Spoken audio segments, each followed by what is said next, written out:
IPL 2026 में Sunrisers Hyderabad Ishan Kishan की अगुवाई में कैप्टनसी में काफी अच्छा परफॉर्म करती हुई दिखाई दे रही है। टीम का प्रदर्शन काफी अच्छा दिख रहा है। इसी बीच पैट कमिंस की वापसी के बाद अब ये सवाल उठ रहे हैं कि क्या ईशान किशन की कैप्टनसी चली जाएगी। वहीं कुछ एक्स प्लेयर्स ने उनका बैकअप किया, उनको कहा है कि नहीं, उनकी कैप्टनसी उनके पास ही रहनी चाहिए। इस पर बातचीत के लिए हमारे साथ रवि है। जी बिल्कुल सुप्रिया, जिस तरीके से ईशान किशन की कप्तानी की बात हो रही है, दो फैक्टर आपको समझने होंगे कि यहाँ पे बातें क्या चल रही है। सोशल मीडिया पे आप अगर देखोगे तो सोशल मीडिया पे दो तरीके की बातें निकल के आ रही है।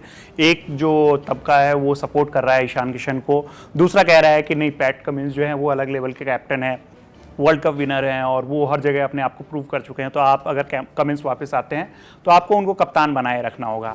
लेकिन कुछ एक्स क्रिकेटर्स जो हैं उन्होंने खुलकर अपनी राय रखी है और पॉइंट्स के साथ राय रखी है। हरभजन सिंह उन्होंने बात की है, फिर संजय वांगड़ उन्होंने बात की है और दोनों ने ये कहा है, एक का अपना मतलब वो कहना है कि जिस तरीके से ईशान किशन है एक यंग प्लेयर है और यंग प्लेयर को जब आप प्रमोट करते हो तो आपकी फ्रेंचाइजी के लिए ये एक अच्छी चीज़ होती है। आपके आने वाले कुछ सालों में आपके लिए ये चीज़ जो है वो बहुत काम करने वाली है।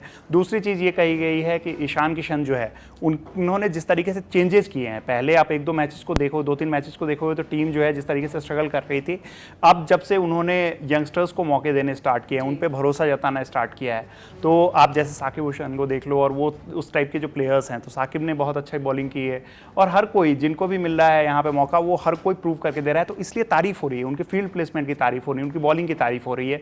तो ये सब एक्स क्रिकेटर्स भी उनकी तारीफ कर रहे हैं और इसलिए कह रहे हैं कि ये जो है ईशान किशन जो है उन्हें एसआरएच की कप्तानी जो है कंटिन्यू करनी चाहिए।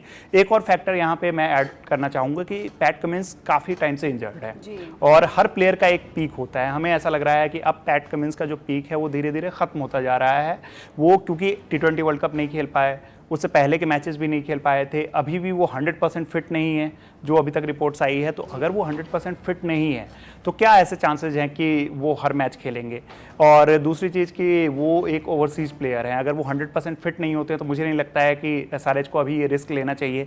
टीम का बैलेंस आप देख रहे हो, टीम का बैलेंस भी अभी परफेक्ट बना हुआ है, टीम लगातार जीत रही है। तो सुप्रिया, मेरे हिसाब से ऐसा है कि ईशान किशन जो है अभी उन्हें कंटिन्यू करना चाहिए। जो एक्सपर्ट्स बोल रहे हैं बिल्कुल सही कह रहे हैं और इनकी कप्तानी में कुछ ऐसी कमी अभी नहीं दिखी है।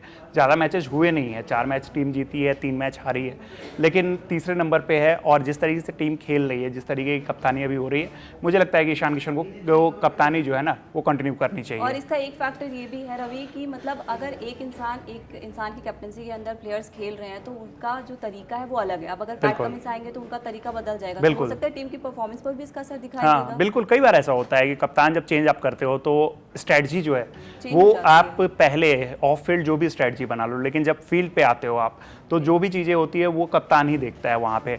अब दोनों कैप्टन जो है, दोनों का माइंडसेट अलग अलग तरीके का होगा। पैट कमिंस किसी और प्लेयर पे ज़्यादा भरोसा करेंगे, ईशान किशन को किसी और प्लेयर पे ज़्यादा भरोसा होता है। ऐसा नहीं है कि मतलब वो कोई बहुत ब्लंडर वाली डिसीजंस लिए जाते हैं, बट अगर हल्का फुल्का भी डिफरेंस आता है ना तो वो कहीं ना कहीं उसका इम्पैक्ट जो है वो टीम की परफॉर्मेंस पे हमें देखने को मिलता है। एक प्लेयर को ही अगर आप बाहर निकाल दो या किसी और दूसरे प्लेयर को ले आओ तो उसकी वजह से भी टीम का बैलेंस जो है वो बिगड़ जाता है। वो होता है। अब देखो ना कि जैसे मतलब कई लोग जो है ट्रेविस हेड पे सवाल उठा रहे हैं, लेकिन ट्रेविस हेड जब तक मुझे लगता है कि टीम खेलती रहेगी, ट्रेविस हेड को आप बाहर करने का कोई सवाल ही नहीं है। एक सीजन मुझे याद है, शेन वॉटसन जब खेल रहे थे चेन्नई सुपर किंग्स के लिए, वो लगातार ऐसा रहा था ना कि वो फ्लॉप हो रहे थे, सब सवाल उठा रहे थे कि इनको इतने मौके क्यों देते हैं, लेकिन धोनी मौके देते रहे। और जब सेमीफाइनल और फाइनल की जब बारी आई थी तो शेन वॉटसन ने क्या करके दिखाया था वो हम सबको याद है। तो इसीलिए ट्रेविस हेड, शेन वॉटसन, जो ऑस्ट्रेलियन प्लेयर्स की मैं बात कर रहा हूँ, मिचेल स्टार्क, सबके लिए कहा जाता है ये बिग गेम प्लेयर है, बिग मैच प्लेयर है।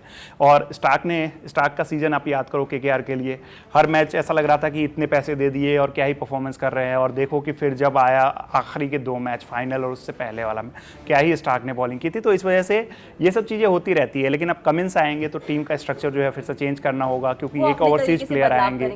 हाँ बिल्कुल, प्लेइंग 11 में भी तो चेंजेस होंगे क्योंकि कमिंस आएंगे, एक ओवरसीज प्लेयर आएगा, तो आप फिर और कमिंस जो है वो 100% प्लेइंग 11 में होंगे, उनको आप इम्पैक्ट खिलाओगे नहीं, तो उसके बाद फिर चीज़ें जो है वो कैसे डिसीजंस लोगे, कौन से प्लेयर बाहर होंगे, क्या इम्पैक्ट प्लेयर पे वो आएगा। तो ये सब चीज़ें हैं। मैं ये भी नहीं कह रहा हूँ कि कमिंस को नहीं खिलाया जाना चाहिए, बट अगर ईशान किशन अच्छा कर रहे हैं तो उनको कंटिन्यू करना चाहिए। एसआरएच जो है उन्हें इंडियन प्लेयर, इंडियन कैप्टन को सपोर्ट करना चाहिए, क्योंकि जितने इंडियन कैप्टन हमने देखे हैं उसमें श्रेयस अय्यर के साथ साथ हमें लग रहा है कि ईशान किशन ही ऐसे कैप्टन है जिन्होंने बहुत इंप्रेस किया है अभी तक हमें इस सीजन में। आप आईआर की बात कर रहे थे, तो अगर अभी हम आईपीएल को थोड़ी देर के लिए भूल जाए और टीम इंडिया की बात करें तो क्या लगता है कि ईशान किशन के पास टीम को कैप्टनशिप उनको मिलेगी या नहीं मिलेगी? एक टफ चॉइस है। अब मतलब मैं इसलिए टफ चॉइस अब कह रहा हूँ, कुछ लोग कहेंगे कि ये जल्दबाजी है। अय्यर लगातार प्रूव करते आए हैं, नो डाउट अय्यर ने प्रूव किया है, अलग अलग 3 अलग अलग फ्रेंचाइजी के लिए उन्होंने प्रूव किया है।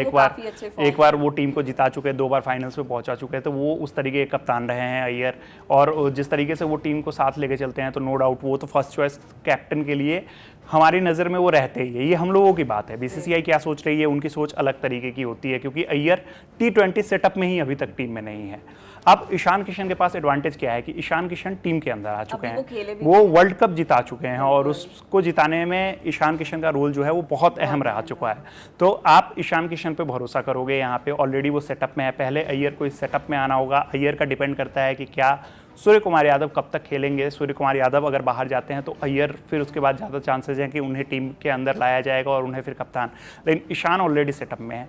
दूसरी चीज़ कि आप डोमेस्टिक परफॉर्मेंस को देखते हो, आईपीएल को हटा के आप पहले डोमेस्टिक को देखते हो। तो झारखंड जैसी टीम को सैयद मुश्ताक अली जिता देना ये बहुत बड़ी बात है उसमें। और एक और चीज़ आप देखते हो ना कि सिर्फ कप्तानी नहीं, कप्तानी के साथ साथ आपकी बैटिंग किस तरीके की हो रही है। तो बैटिंग अगर ईशान किशन परफॉर्म कर रहे हैं अपनी कप्तानी में, क्योंकि कई कैप्टन को देखो, ऋतुराज गायकवाड़ हमारे पास सबसे बड़े एग्जांपल है, उनको कैप्टनशिप दी गई, उनकी ऋषभ पंत हमारे पास बहुत बड़े एग्जांपल हैं कि ऋषभ पंत इतना भी खराब नहीं खेल रहे थे जितना कप्तानी के मिलने के बाद खेल रहे हैं। ऋतुराज गायकवाड़ जो मतलब ऑरेंज कैप जीत चुके हैं एक सीजन में, उसके बाद कप्तानी उनको मिली, उनकी कंडीशन देख लो। लेकिन ईशान किशन ये जो है कि वो अपने बल्ले से भी इसका जवाब दे रहे हैं, वो रन बना रहे हैं लगातार और अपना मतलब वो जो है ना वो सैक्रिफाइस कर रहे हैं, अपनी पोजीशन को सैक्रिफाइस कर रहे हैं। वो आप बैटिंग पोजीशन देखो तो अनयूजुअल पोजीशन पे वो आते हैं बैटिंग करने के लिए, तो बिल्कुल वो अपने आप को बिल्कुल कि वो कहीं पे भी खेल सकते हैं, कहीं पे भी कुछ भी कर सकते हैं। तो हमें ऐसा लग रहा है, अब वैसे तो फर्स्ट चॉइस अभी भी अय्यर है, अय्यर ने लगातार प्रूव किया है, लेकिन अगर ईशान किशन को अगर कप्तानी मिल जाती है तो हमें बहुत ज़्यादा चौंकना नहीं होगा। लेकिन पहले बात तो यही सनराइजर्स हैदराबाद की है। मेरे हिसाब से ईशान किशन को कप्तानी में कंटिन्यू करना चाहिए। आप बहुत सारे फैक्टर्स हैं जो पैट कमिंस के अगेंस्ट जा रही है। इंजरी सबसे बड़ी बात है कि जब आप इतने लंबे समय तक इंजर्ड होते हो तो अचानक आप सेटअप में आके एकदम से सेट नहीं हो जाओगे। और दूसरी चीज़ ये हो रही है कि आप एक ओवरसीज प्लेयर हो, एक सर्टेन एज को हिट भी आप कर रहे हो, आपका पीक जो है, हमें ऐसा लग रहा है कि वो पीक जो है अब मतलब ख़त्म हो रहा है। तो ईशान किशन अभी एक बढ़िया ऑप्शन है जो इस फ्रेंचाइजी को अगले 4-5-6 साल तक अच्छे से लीड कर सकते हैं। तो मुझे ऐसा लगता है। और एडवांटेज एक और है कि वो विकेट कीपर हैं और आप देखो कि विकेट कीपर्स कितने बेहतरीन कप्तान रहे हैं हमारी इंडिया के लिए। स्पेशली देखो कि हमारे जो विकेट कीपर रहे हैं वो कितने महान कप्तान रहे हैं। तो ये सब चीज़ें फैक्टर जो है वो मतलब ईशान किशन के लिए एक एडवांटेज है। श्रेयस अय्यर भी लगातार बेहतरीन खेल रहे हैं, मतलब बैटिंग भी अच्छा जा रहा है और उनकी टीम तो खैर कमाल की खेल रही है। तो टफ चॉइस है, लेकिन ईशान किशन जब टीम के सेटअप में है तो मुझे लगता है कि ईशान किशन इस एडवांटेज के साथ जा रहे हैं। हम अपने व्यूअर्स पर छोड़ते हैं कि उन्हें श्रेयस अय्यर और साथ ही ईशान किशन में कौन सा बेटर ऐसा लग रहा है जो टीम इंडिया को लीड कर पाएगा। फिलहाल कड़क क्रिकेट में इतना ही। क्रिकेट से जुड़ी हर खबर जानने समझने के लिए सब्सक्राइब कीजिए कड़क। धन्यवाद।